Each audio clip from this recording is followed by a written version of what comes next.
a bird. Don't give us your stink eye. We try our best, and we're successful.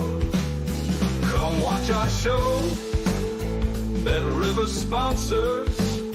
It's time to start. Enjoy the show.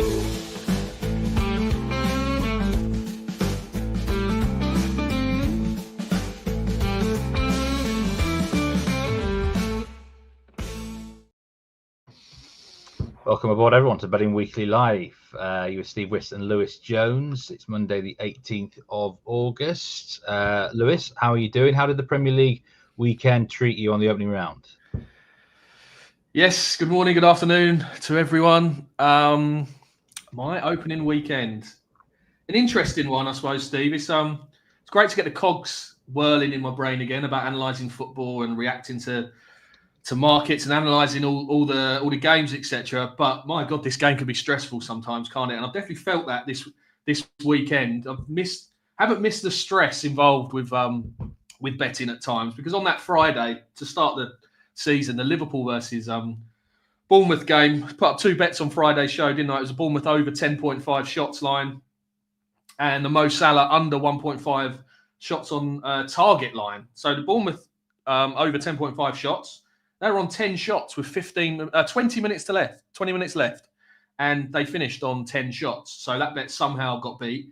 And then Salah scored with one of the last kicks of the game, didn't he? His second shot on target, deep into stoppage time too. So the under 1.5 line also lost. So despite in a game where I felt very comfortable with both bets and looking, I was very confident I would have traded very short odds to land both of them at one point. Both got beat. So it was I suppose just a little reminder from the betting gods about the world that we live in terms of what this game can do to us. Very frustrating one, but got a little bit back on Sunday. The unders, Manchester United versus Arsenal, and a few props in the Nottingham Forest game. So overall, not too bad, but yeah, it was a bit of a stingy one to start the season on the Friday, I thought. Steve, how'd you get on? Well, I had a fairly good weekend in Europe. The Premier League didn't treat me as well. I went in pretty hard on Villa, and the under in the Forest game killed me. Actually, I couldn't believe it was dead by half time. That was a big surprise to me, because Forest, I'm pretty down on Forest this year. But it just maybe shows how bad Brentford were, to be honest with you. That would be my take. They were awful in the first half. It wasn't the Brentford that I've watched in the Premier League for the past 4 or 5 years. Yes, obvious. This captain obvious, isn't it? They've lost their best players, lost their manager. So perhaps we should have seen it coming a little bit. But I did expect more defensive organisation from them. They were very easy to open up, I thought. Didn't press with any intensity. Didn't like the centre forward at all. Didn't like the guy up front for them, Thiago. Thought he looked off it. No, there was no Damsgaard either. So they were missing that creative force in there as well. Yeah, I didn't like what I saw from Brentford at all. It's going to be difficult for Keith Andrews, I think, unless he can just get a couple more players to spark them into life in forward areas, I think. But a very, very tough job for him. And I noticed that the price for him to be the first manager sacked came in quite heavily, I think, during that first half. So wouldn't be a big surprise to see Brentford go on a bit of maybe a losing winless run, maybe, and things start to get very heavy around him quite quickly for Andrews. But yeah, I didn't like them at all in that first half, especially. And then second half, he came out and said that, yeah, they played better, but Forest had won the game. They were in second gear for the second half, and yeah, they might have won the game second half 1-0. I won't read anything into that at all. Thought they were very poor, and probably something to latch onto over the next few weeks. I think maybe fading Brentford. Yeah, welcoming everyone to chat. Leslie Mack, he says, time for another bet of the year. He's given all the money back from the Gothenburg pick a couple of weeks ago. See if we can find some winners today, Leslie. Mike, he's been away for a week or so. What have you missed? Well, the start of the Premier League season for a start, Mike, but you can get on board today. Brian, good to see you. D. Johnson, is that the goal for Dustin Johnson? Good to see you, Dusty. Villa fan 20. Do I fancy the 3 points for Leeds tonight? We'll talk about that match very soon. Michael Munch, afternoon from Greenland. Wow. I mean, I didn't actually know you were from Greenland, unless you're on vacation there, Michael. Mikhail. But yeah, welcome in there. Maninda, good to see you. Dante as well. James and Steve crushed France this weekend. We did. We had a very good opening round in France. Absolutely, Byron. Rick Ailey, Duncan, Brian. Chelsea game has me has me planning a trip to Turkey. Not quite sure exactly what that means. You get the 0-0 draw, Brian? Paid for a holiday, something like that. Nish as well, ZT, good to see you all. Joe Bamba, Jared Barton as well. Let's have a look at a few ones there. Yeah, anyway, put down your best bets for Monday or whatever this week. We're going to discuss the Leeds match. We're going to discuss the Real Betis match. I do have a play in Sweden as well later on.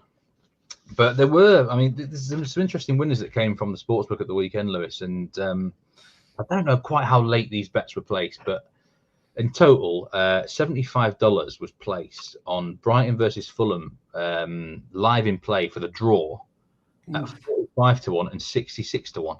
They must have placed that bet. Wow, that must have been injury time, wasn't it? Yeah, must have placed the bet about maybe a minute or half a minute before Fulham equalised with what was effectively the last kick of the game.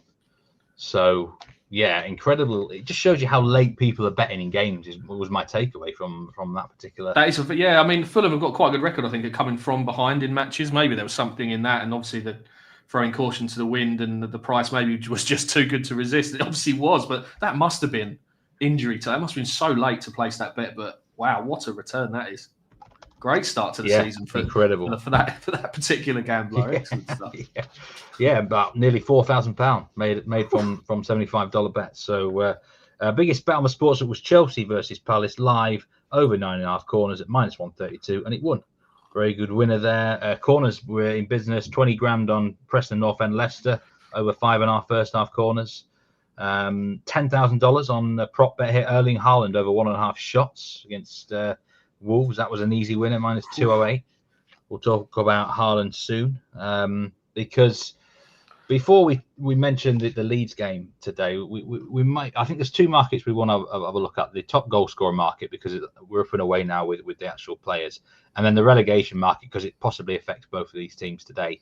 Well, they're closer in the relegation to go down than win the league. Let's just say that.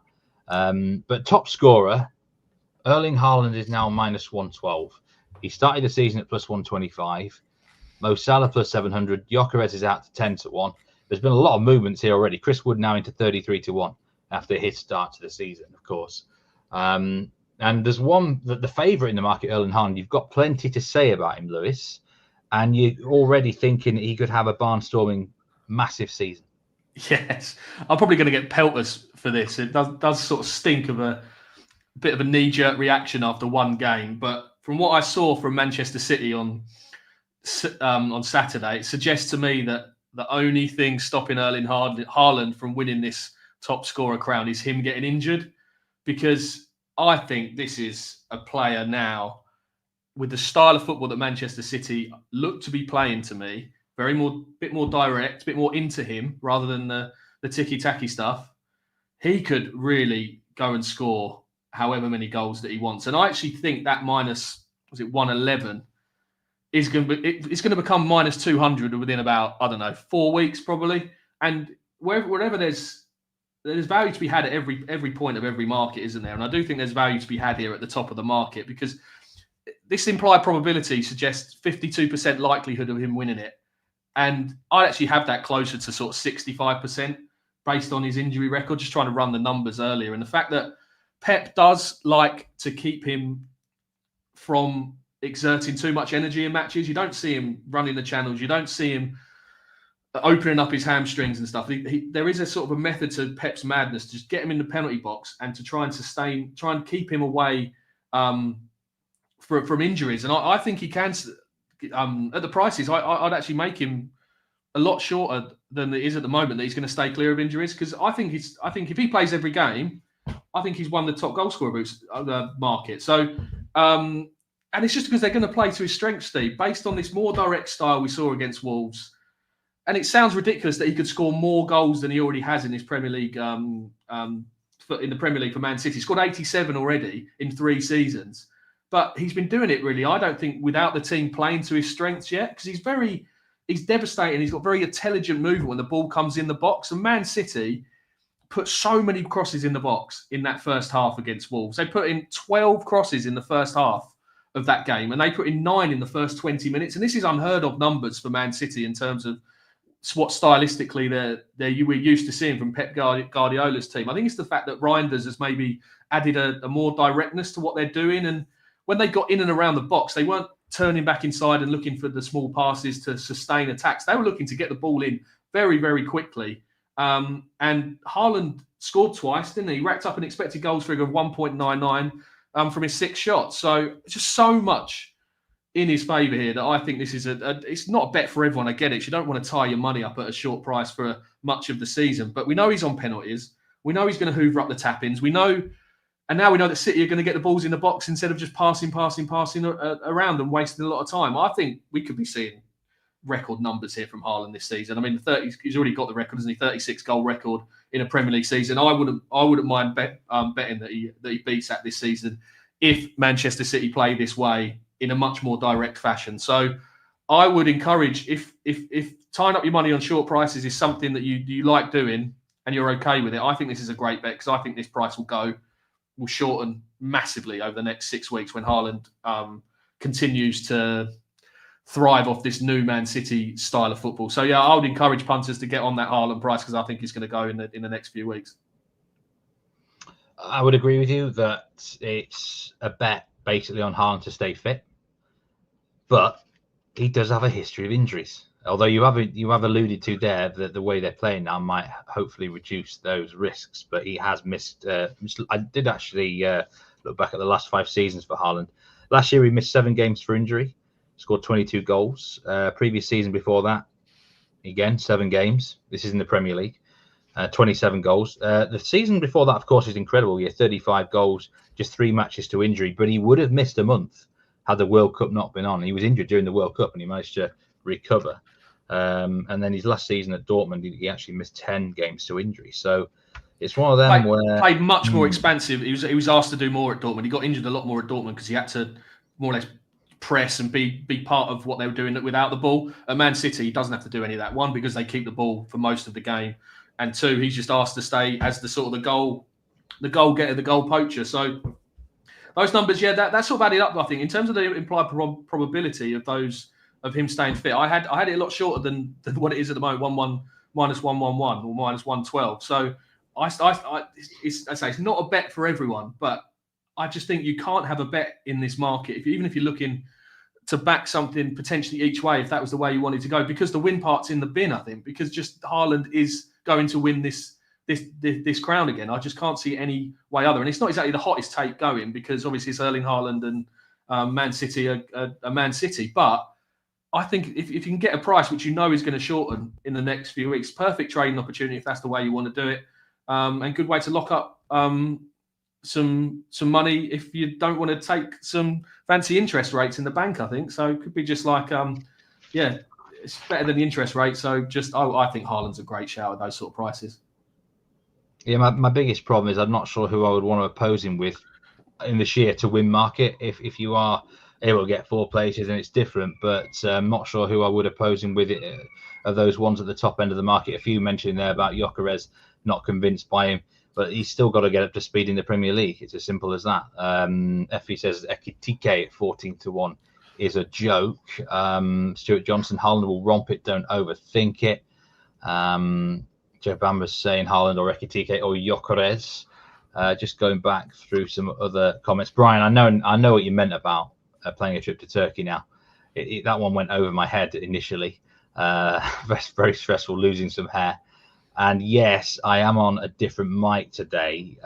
John Dove asked me that one. Both my primary and backup mic are broken, John. This is the 3rd choice mic. I've had some hardware issues here, so I hope I don't sound terrible. Hopefully, I'm not shockingly sounding. If I was betting in play, Steve, and you was out on the pitch at the moment, I think a yellow card would be coming your way, because I can feel the frustrations growing here with technology during this pre-match and also during the game. So I'm on your in-running price to get booked here, because I think you're on the edge. Yes, I would actually. Yeah, my price for a yellow in running would be close to evens at this point in time. I've seen quite a few mentioning over 2.5 goals, and both teams to score in the Elche Real Betis game later. We'll talk about that one. Shakespeare was getting involved in the Championship at the weekend. He cashed with Coventry City. Cool, that was a ride. That was a ride, Shakespeare, wasn't it? Jesus, they were. Was it went 3-2 down at one? Was it 3-2 down? I think 1-5-3. So yeah, very impressed with Coventry. I think they're a team going to be very close this season. So I think I gave him a positive shout actually when Shakespeare asked about it on Friday. So glad to hear that he cashed. Yeah, I mean, wherever Shakespeare bets, he seems to have the Midas touch, doesn't he? Simple as that. He's on the draws in the Leeds and Real Betis games today. Before we go to the Leeds match, I do want to talk about relegation because we mentioned Brentford earlier. They were plus 300 to go down. They've been shortened into plus 225. Burnley now minus 360 after an opening day defeat as well. Sunderland have moved out to minus 155 after a great win for themselves. Leeds plus 137 to be relegated. And Wolves, another team, obviously suffered a big defeat against Man City at home, plus 225. West Ham plus 300. There's been quite a bit of movement in this market already, Lewis, after just one result for some of these teams. What's your take on this market right now? Yeah, I covered the Sunderland versus West Ham game on Saturday, so I got a good look at both teams. And Sunderland were a lot more physical, direct, and competitive than I thought they were going to be. I think they started 7 of their new signings in the match, and it all seemed to work rather well. They definitely beat West Ham in the duels, second balls, etc. You watch what you probably expect from a newly promoted team on the first day of the season. West Ham had a lot of the ball, didn't really create much, but then again, Sunderland didn't create much either, and they took all 3 of their goals from sort of low probability chances. So quite an unsustainable way of playing, I would suggest, in terms of in front of goal. And it wouldn't surprise me to see those goals dry up over the season for Sunderland. So I wouldn't be going too mad on them, even though they were very good out of possession and very committed and very direct and packed a lot of physicality in their play, which I liked. West Ham, I can see why the price is shortened. I think I wouldn't read too much into that defeat. Quite a close game at 0-0. If they got the first goal there, I think they'd have been fine. But there was a lack of organisation and ability just to do the basics right, I think, at the back for West Ham, which would worry me a little bit. But Bowen was quite lively. Fulkrug got involved. Juve looked a good player down the left. I wouldn't be so worried about them moving forward. I think they'll have enough to stay up. Brentford are the ones, though, Steve, at those prices. If they continue to perform like at that level they did in the first half, they will be arguably the worst team in the Premier, I think, over the season. So you can't, again, knee-jerk reactions. This are absolutely so common this time of the season. You don't want to base too much on one game, but when you consider what they've lost, it is a worry. It has to be for their long-term prospects this season. So I can definitely see where the money has come for Brentford, and they're the ones that I think that price probably will shorten further over the next few weeks. But these markets, if they make a change and bring in, I don't know, Sean Dyche or someone of that ilk, upgrade the manager, you've called it right in terms of getting the right bet in terms of their relegation with that manager in charge. Once they change it around, they could easily survive. So it's a very difficult market to assess, I think, the relegation one, when trying to lock your money up. But at those prices, Brentford definitely stand out. Yeah, at the minute, Brentford don't look great, and the manager looked like a deer in headlights, I thought, afterwards as well. I mean, this is a man who's used to being in front of the camera as well back in the day, but it's different when you're the manager being asked questions after a game. To be fair to Keith Andrews, they've lost some massive players, and at the minute they've not replaced them. So let's see how that develops. Wolves as well on people's radar. I think, did they get a bit of a free pass for losing to Man City or not, Lewis? Because good question. Yeah, good question. It's a good question. I would say yes. I think Man City were Wolves actually could have gone ahead in that game. Actually, again, there was still weakness without the ball for Man City in terms of when the play turned over. They had a couple of big chances. The offside line saved them a couple of times. Man City. So my main worry with Wolves would be the manager imploding at some point this season, because Vitor Pereira he doesn't stick around places for very long. He does seem to fall out with lots of people when things aren't going right. And if they do go on a bit of a winless run at some point, which teams do in the Premier League at some point in the season, he can be a bit volatile and a little bit hard to predict, and he can rub players up the wrong way sometimes. So I would worry about him long term. That could be an angle. But in terms of their squad and the way that they finished last season, I think they probably got more than enough to stave off relegation. But again, losing Cunha, we saw how good Cunha was for Man United yesterday. This is a proper world-class player that we're talking about, and to take him out of your side, it is going to affect you. So, yeah, I think they'll be all right. But my worry would just be about the manager imploding. As I say, he doesn't stick around places for very long. He's quite a hothead, passionate guy. So we'll see how that plays out over the season. I think there's a concern about a lot of managers' futures in the Premier League right now. At least half a dozen well under the microscope. Okay, relegation there. Leeds plus 137, Everton plus 700. You can still bet on the team total points on the futures on Bet Rivers. And the points line that Bet Rivers have set for Everton is over 47.5 points at plus 100. And the Leeds line is 37.5, over 37.5 points at minus 118. Would you be betting either of those overs, Lewis? 47.5 for Everton, 37.5 for Leeds, 38-game season. The Everton one would probably appeal a little bit more than the Leeds one at that, just because I'm quite positive on them, really, because it sort of changed my tune on David Moyes over the past few years. It's always good to, I think, as analysts, punters, people that are trying to beat the markets, some people are quite sort of stubborn when it comes to their views, and I've always been quite negative on Moyes. But what he's put together since taking over at West Ham is actually very impressive, I think, especially when he took over last season at Everton. He lost 3 of their last 18 Premier League games, and only 3 teams took more points from January 18 onwards last season in the Premier League. And just I was looking at his overall numbers, actually, his win ratio since he came back to the Premier League with West Ham. He's got a 37% win ratio in the Premier League, and that's higher than Sean Dyche. It's higher than Andoni Iraola. It's higher than Marco Silva, and it's much higher than Graham Potter. So this is the sort of level of manager in this division that we're dealing with here. And once you sort of multiply that sort of points per game ratio up against what the team total is for the season for Everton, you're probably going to get quite close to that figure that you just mentioned there, with the potential for them to improve a lot. I think there's the scope for Everton this season.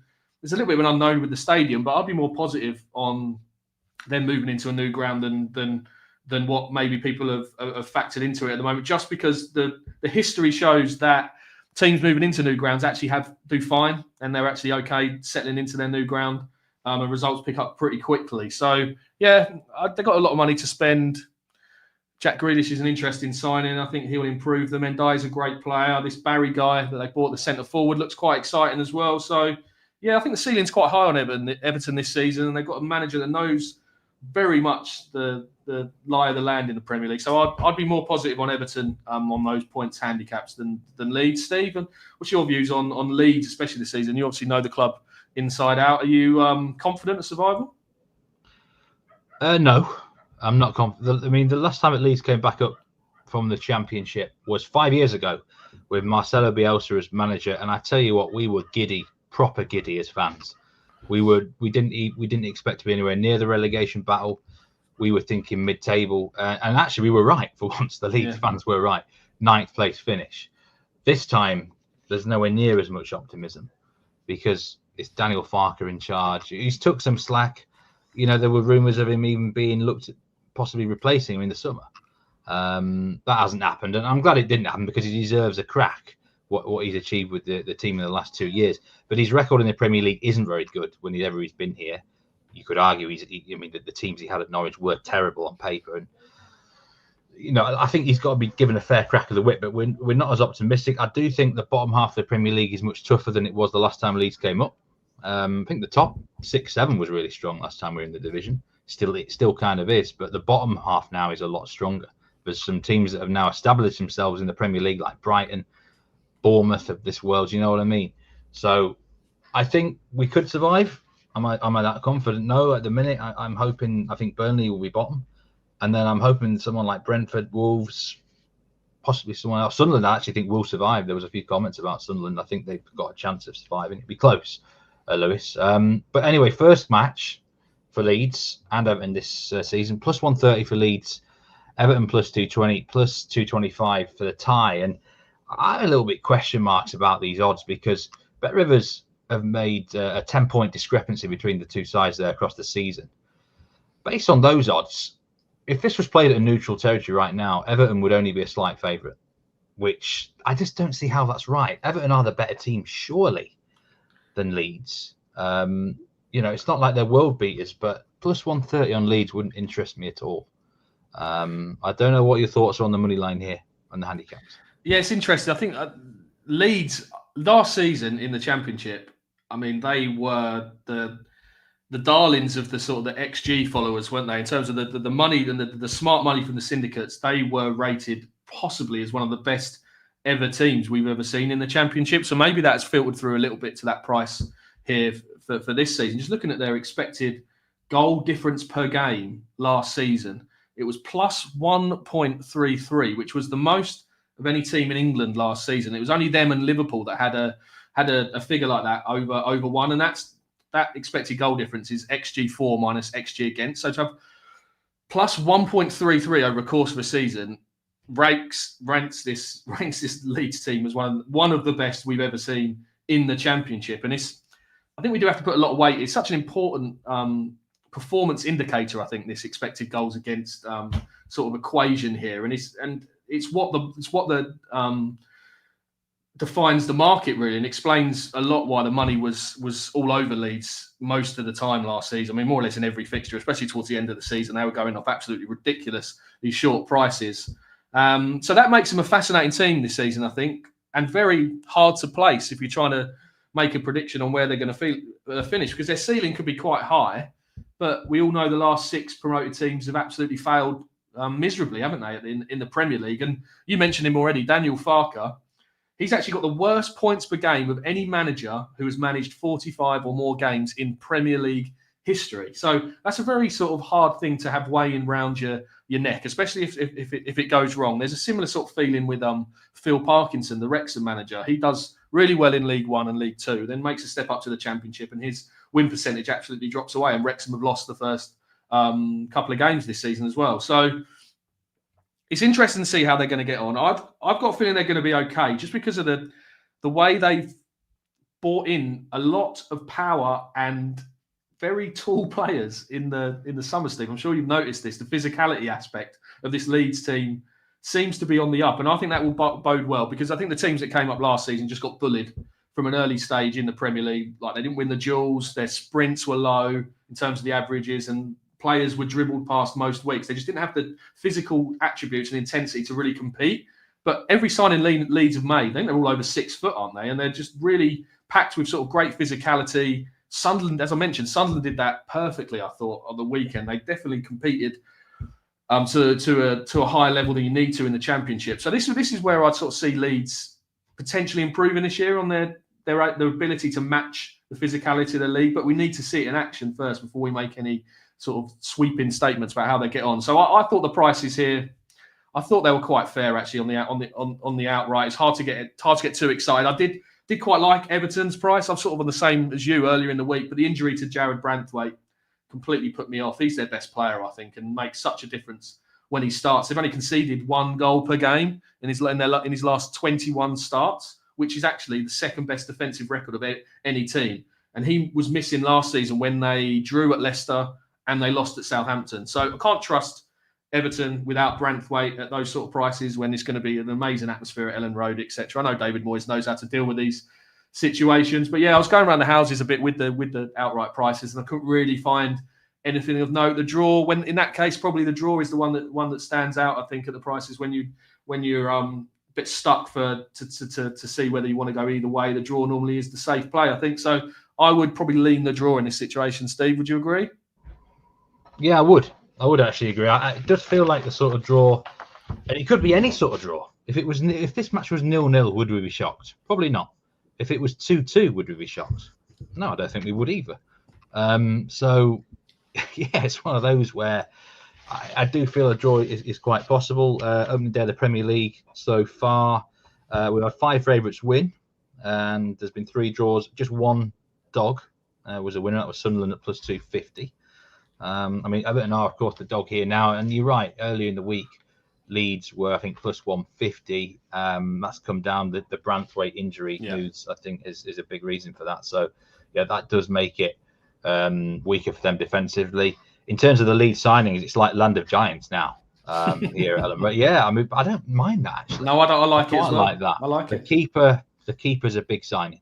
Melier cost Leeds a lot last season and the season before when we went down. 2 seasons. Well, how long's he been with us? He's been with us long enough. He had one good season. It was that year where we finished 9th. Apart from that, he hasn't really done much for Leeds. So to get in the Lyon goalkeeper, who was excellent last season, he was one of those goalkeepers that I call overkillers, where you bet on an over and he stops you winning your bet. Same guy, Bezo, was exactly the same for Brest, and he's already done it in the Villa. Overkillers. I hate those sort of goalkeepers if you're on the overs. Several sort of comments. I don't think I've seen anyone like Leeds as a bet in this in the chat anyway. Effie Brulowski, as tough as it is for him, he's also a Leeds fan. Everton draw double chance and under 3.5 goals is what he likes there. Joe Bamber says 0-0 or 0-1. Everton draw double chance and unders. That seems to be the sort of the area that the chat are liking here.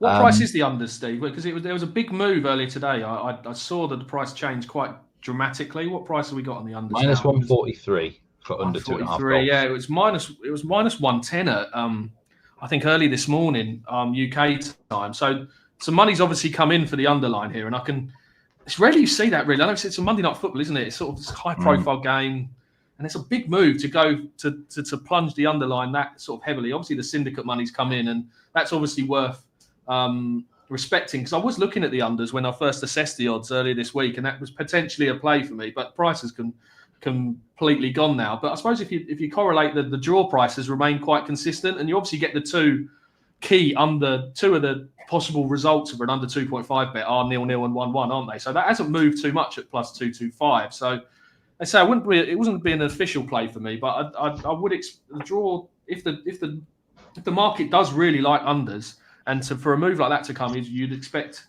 there to be sound analytical work behind it. I would say the draw now probably is the lean or the small play at plus 225. But it's I would just respect that move for the unders, because these syndicates know what they're doing, especially when it comes to Leeds. When you look at last season. Yeah, and the data shows it. 71% of the tickets in the over-under market are on the over, but 80% of the money is on the under. Yeah. So that's where the heavy duty lifting has been, with the money on the under. So do bear that in mind. In terms of the money line, 79% of the tickets on Everton, 70% of the money on Everton, and they're the dog here. Again, key numbers to bear in mind. The biggest bet on the game is under 2.5 goals on the sportsbook. That's no surprise either, based on this move.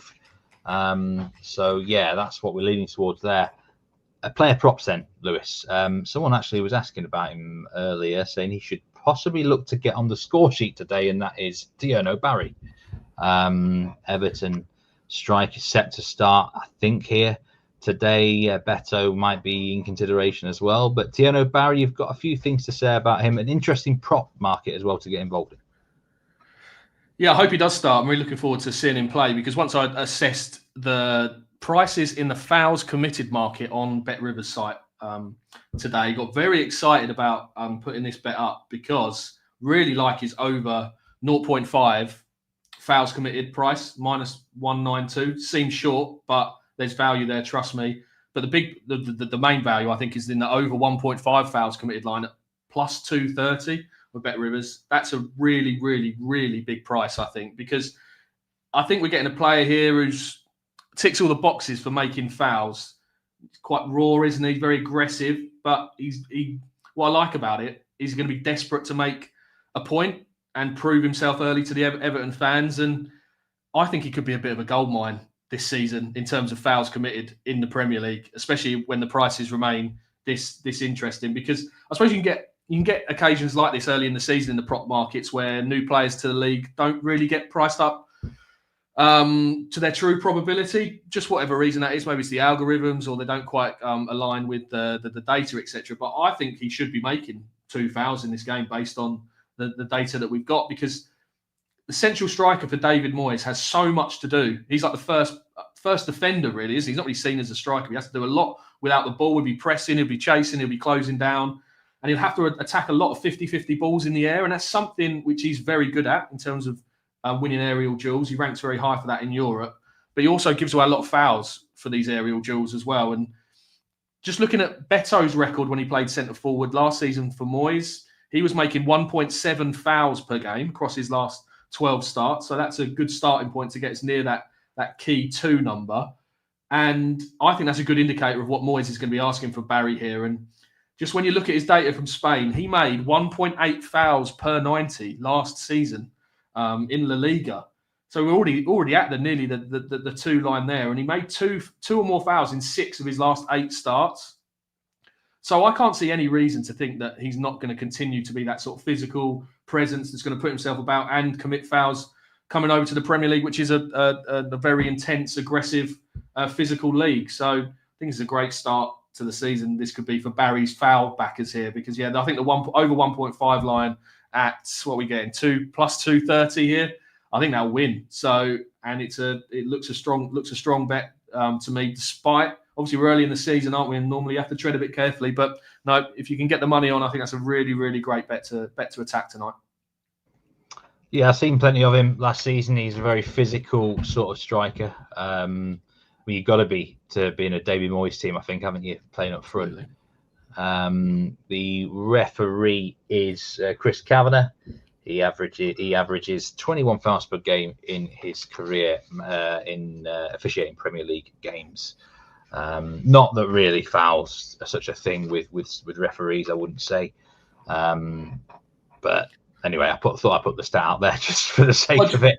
Just to add a bit more to that argument as well, on the flip side, when you're looking at sort of matchups in these situations, you want to include the centre-back who's going to be playing against here. And Joe Rodon is someone that draws a lot of fouls. I think draws like just over a foul a game, I think, from last season. He does go down very easy under contact. He's one of these players that can sort of buy a foul here and there. So that adds more weight into the mix that if Barry latches onto Rodon, I think there could be a couple of fouls in that matchup. So yeah, everything just points to him making fouls at those prices, Steve.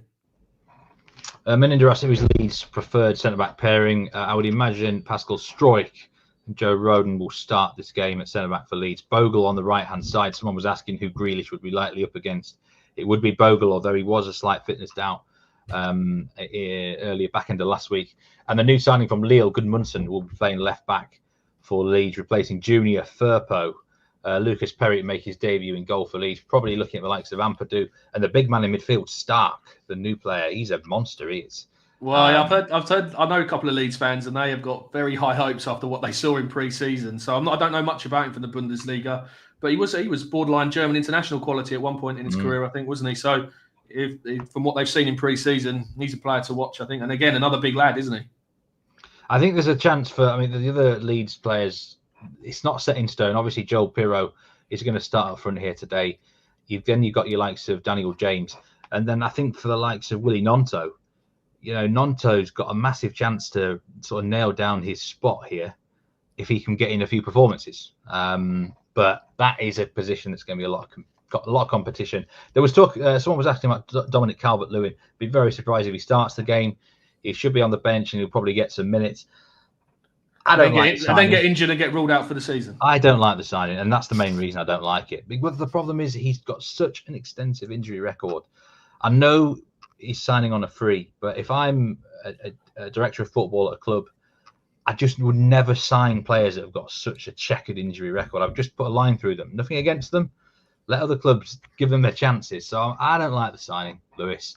Yeah, it's the same with Brozier at Burnley as well, isn't it? They're taking a chance on Brozier when he's constantly in the treatment room. So yeah, I totally agree with you. It's there must be clauses, there must be pay as you play terms in that contract because there's a reason why no other clubs, because a fully fit Dominic Calvert-Lewin is probably a top 10 Premier League player, I'd say, when he's at it, but he hasn't been consistently fit for a long time now, and it's a big risk, I think, to try and put all your hopes on him for the season. It'd be interesting if he can stay fit. It's a great signing, but I just can't see it from the evidence that we've seen over the past few years.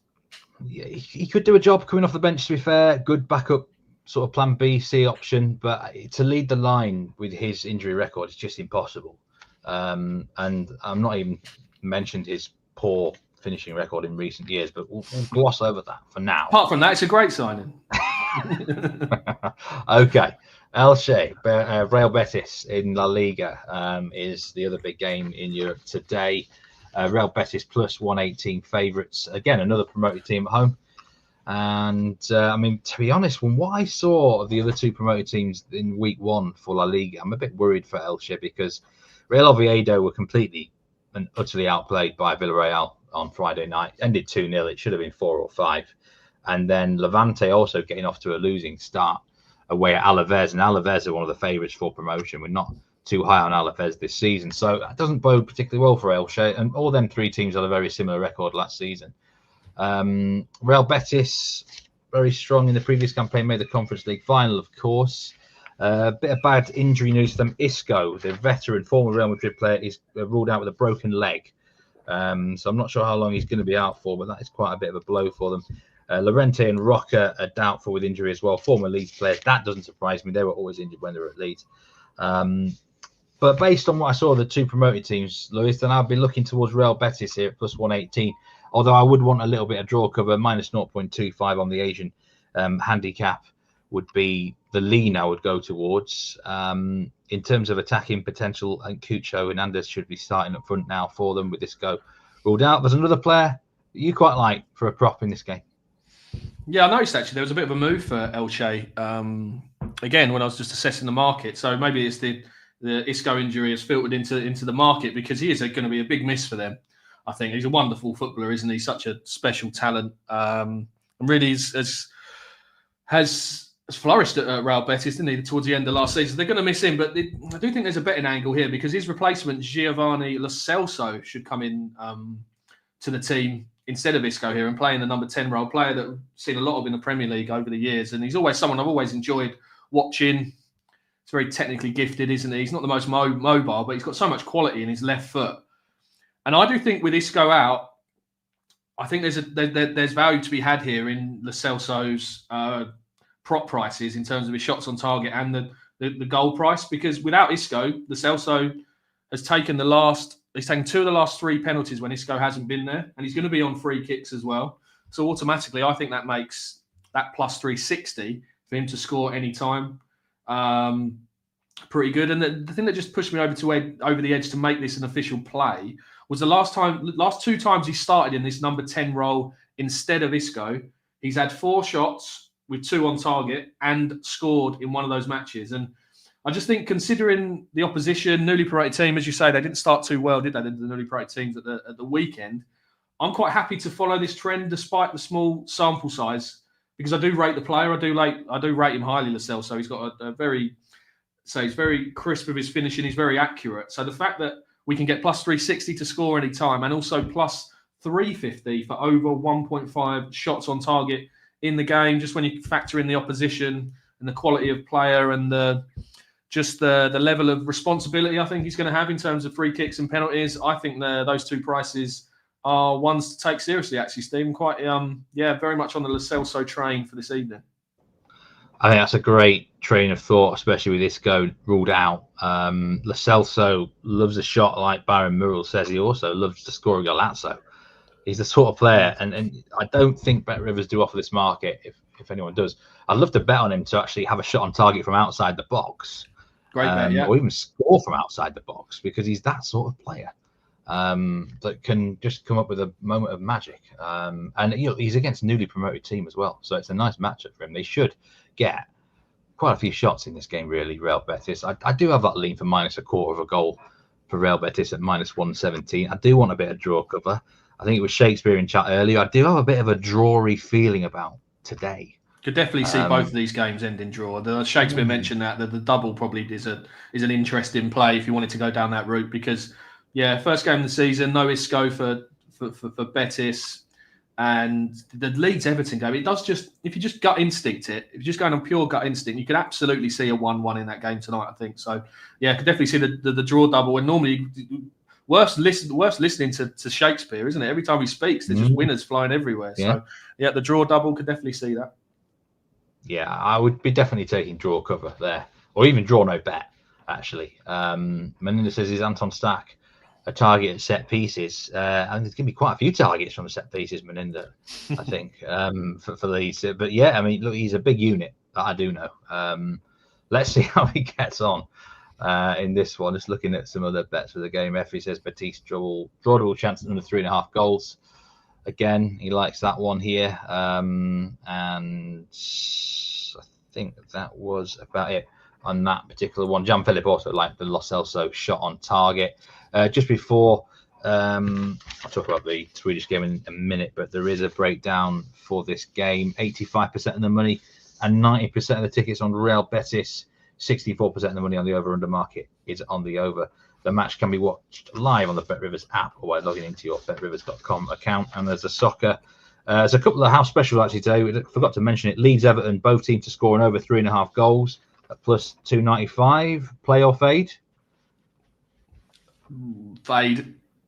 Yeah, I think I probably would fade because you'd need over 3.5 goals. And we're not really thinking that it will go over 3.5 for that to happen. And the Soccer Profit Boost Pack, of course, remember this one. Log into your BetRivers app or betrivers.com account each week to receive a Soccer Profit Boost consisting of a live bet profit boost and a parlay profit boost. That's an ongoing now special from BetRivers. I did mention the Swedish game before we went off, and this is a dismal clash. Varnamo against Degerfors, the battle of the bottom two teams in the Swedish Allsvenskan. But I love these sort of matchups because for me, they're automatic bets on overs, especially with only 10 games to go in the season. It's a must-win game for both, especially Varnamo. If they don't get the win here, I think they can kiss goodnight any chance of survival. They're already 9 points off the playoff position, the relegation playoff spot. Degerfors have been... well, they've been awful. I think Degerfors are probably the worst team in the league right now. Varnamo have been improving. A couple of 2-2 draws recently. They've got goals in them. In fact, their last 4 games have gone over 3.5 goals. So that's proper swinging, as you do right at the bottom of the table. Degerfors have had 2 0-0 draws in their last 3 games. But I think they'll be sucked into a shootout here. If I had to pick a team, I would actually go Varnamo, but they find ways to lose games too often or not win them. But for me, it's got to be over 2.5 goals, minus 132, automatic bet for me. When these sort of teams are in operation, the quality is going to be poor. Mistakes are on the cards.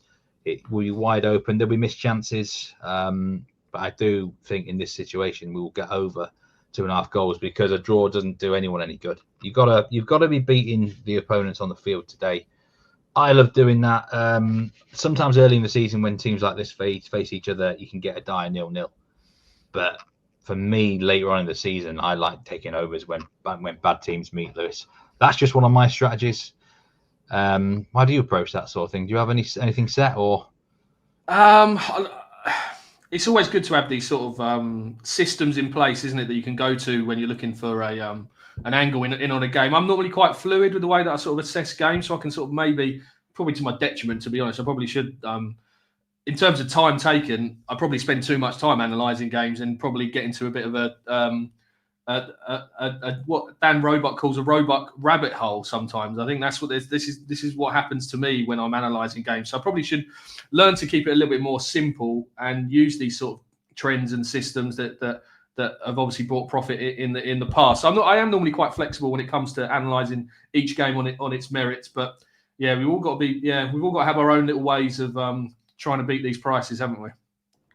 Yeah, absolutely. Rabbit hole. I do love that terminology that Dan created there. This says Degerfors will score for sure 3 goals minimum. He's right on my page here. AD says, on the subject of shots outside the box, keep an eye on Nelson Deosa for Betis when he starts playing. One of the best strikers out of the ball outside the box he's seen recently. And there's a couple of game trends from that Betis game I forgot to mention earlier. This is from producer Troy. Each of Real Betis' last 3 La Liga games as the favourite have resulted in a draw. So again, draw. Shakespeare is on it again, isn't he? Both teams score yeses also hit in each of Real Betis' last 11 La Liga matches. So let's just see how it goes on. Best bet for today, Lewis. What are you going with? I really like this price about the Everton centre-forward Barry making fouls. I think the price is just too good to turn down. Plus 230 for over 1.5 fouls with BetRivers. It's a lovely prop to attack. Yeah, I think my best bet of the day is going to be the draw, Leeds Everton, at a juicy price. So, yeah, I think we're going to get at least one of them 2 matches a draw today. Thanks so much, everyone who joined live or on demand. Remember, before we go, we've got loads watching here on different formats as my cat comes in. Do subscribe or sign up, to the Betting Weekly newsletter, which will come straight into your inbox today. Some exclusive picks across the board, one from me, Jack Wright, and Nigel Seeley as well. And of course, the Insider, which comes out every single Friday. She's trying to get in the way of my camera now. She wants feeding, actually, Lewis, to be fair. But do sign up for that. And there's loads of content dropping the rest of the day. The dojo's already out. And then later on, we've got Betting Weekly Tennis Live with Mitch and Dustin, and then we've got the Hard Ball and Fast Break coming up later. The action never stops here on at Because We Win. It was a pleasure as always, Lewis. Really good conversations that today. Give us a correct score prediction for the Leeds game. We've got to go 1-1. I think we've mentioned the draw plenty of times on here, and normally when that's the case, that is the value in the market, isn't it? It's nearly the biggest price of all three outcomes. So yeah, we'll go 1-1, correct score. Brilliant. Well, take care, Lewis. All the best with those bets. Everyone, best of luck with their tickets as well. Remember to bet responsibly. And I'll be back tomorrow with Nigel Seeley to talk Champions League and English leagues as well. Take care. Goodbye.